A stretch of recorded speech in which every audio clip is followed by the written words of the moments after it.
السلام عليكم ورحمة الله. كما كتعرفوا النتيجة ديال القرعة ديال أمريكا كتخرج كل عام في شهر ماي، شهر 5. اليوم في هذا الفيديو غنعرفوا كيفاش تعرف واش قبلتي في القرعة ديال أمريكا دي في بروغرام.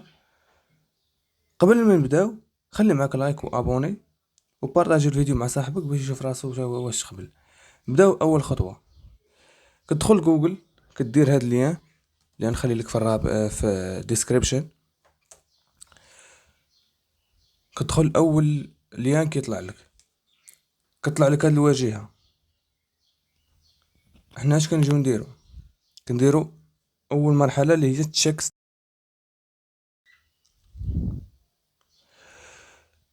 كطلع لينا هاد الواجهة كنديرو كونتينيو باش نديرو المعلومات ديالنا اكزاكت.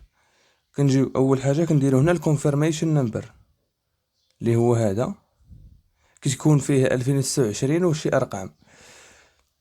كندخلو المعلومات ديالنا، السمي ديالنا وليير اوف بيرت، وكندخلو الكابتشا اش 6 يو اي.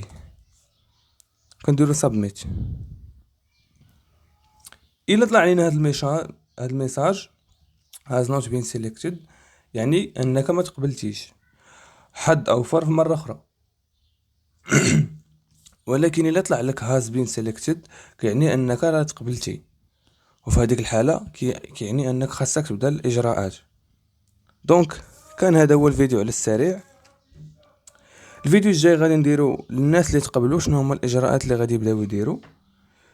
وإلا وصلتي لهنا خلي معاك واحد لايك وابوني، ونتلاقاو في الفيديو الجاي ان شاء الله.